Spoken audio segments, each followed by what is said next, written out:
organisasi adalah sistem formal yang mengatur hubungan tugas dan wewenang untuk mengendalikan bagaimana individu bekerja sama dan menggunakan sumber daya agar tujuan organisasi tercapai. Menurut Robin 1990, struktur organisasi adalah sistem formal, hubungan tugas dan wewenang yang mengendalikan bagaimana orang mengordinasikan tindakan mereka dan menggunakan sumber daya untuk mencapai tujuan organisasi. Komponen struktur organisasi memiliki 3 komponen utama dalam definisinya. 3 komponen utama struktur organisasi adalah kompleksitas, formalisasi, dan sentralisasi. Komponen-komponen ini saling terkait dan mempengaruhi bagaimana sebuah organisasi berfungsi. Yang pertama, kompleksitas merujuk pada tingkat kerumitan organisasi, termasuk jumlah departemen, tingkat hierarki, dan spesialisasi pekerjaan. Organisasi yang kompleks biasanya memiliki lebih banyak departemen dan tingkat hierarki, serta spesialisasi pekerjaan yang tinggi. Yang kedua, formalisasi menjelaskan sejauh mana aturan, prosedur, dan kebijakan tertulis yang digunakan untuk mengatur perilaku dan tindakan dalam organisasi.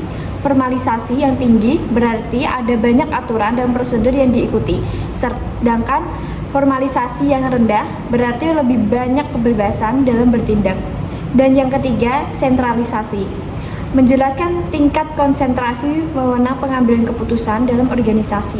Sentralisasi yang tinggi berarti wewenang pengambilan keputusan berada di tangan pimpinan, sedangkan sentralisasi yang rendah berarti wewenang pengambilan keputusan disebar ke berbagai tingkat organisasi.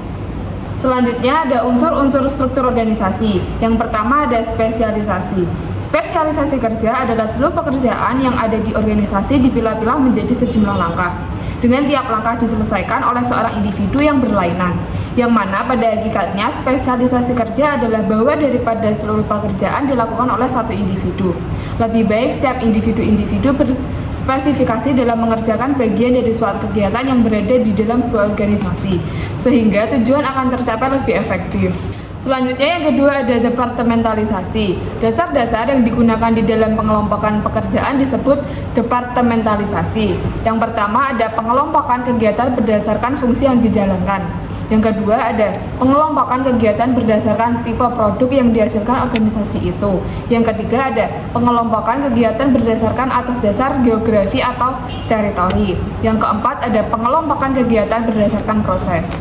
Selanjutnya yang ketiga ada rantai komando. Rantai komando adalah garis yang tidak putus dari wewenang yang menjulur dari puncak organisasi ke tingkat terbawah sebuah organisasi, sehingga memperjelas siapa melapor ke siapa. Misalnya kepada siapakah saya bertanggung jawab. Selanjutnya yang keempat ada rentan kendali. Rentan kendali merupakan hal yang penting dalam menentukan struktur organisasi karena dalam hal ini manajer puncak menentukan banyaknya manajer dan tingkat yang dimiliki sebuah organisasi.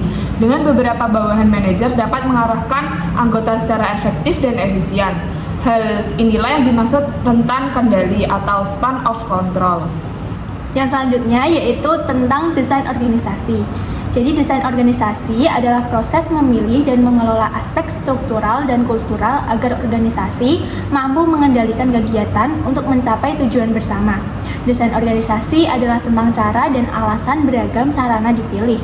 Ini adalah jenis tugas yang mengharuskan para manajer untuk menyeimbangkan tekanan eksternal yang datang dari luar organisasi dan tekanan internal yang datang dari misalnya pemilihan teknologi yang akan digunakan dalam organisasi itu sendiri. Yang selanjutnya yaitu keseimbangan desain organisasi. Keseimbangan yang perlu diperhatikan yang pertama yaitu arus informasi. Jadi harus ada informasi yang cukup dengan kualitas dan ketepatan waktu untuk memastikan bahwa karyawan mengetahui apa yang sedang terjadi, tetapi tidak juga terlalu banyak sehingga orang merasa dibombardir informasi dan berhenti memperhatikan pesan yang ada. Lalu yang kedua yaitu keragaman. Jadi harus ada cukup banyak keragaman dalam ide, pendekatan, dan orang sehingga perspektif yang baru dapat digabungkan. Dan yang terakhir yaitu kekuasaan. Jadi harus ada kebebasan yang cukup dari kontrol langsung sehingga karyawan dapat menggunakan inisiatif mereka, tetapi juga tidak begitu banyak agar tidak terjadi kekacauan. Ya, jadi yang selanjutnya adalah kriteria desain organisasi. Kriteria desain organisasi di sini ada 4. Yang pertama adalah ukuran. Jadi semakin besar sebuah perusahaan, maka akan semakin mampu untuk mencapai efisiensi produksi dan juga layanannya. Selain itu juga bisa meningkatkan modal, serta dapat menarik pelanggan serta pemasok. Yang kedua adalah kejelasan peran.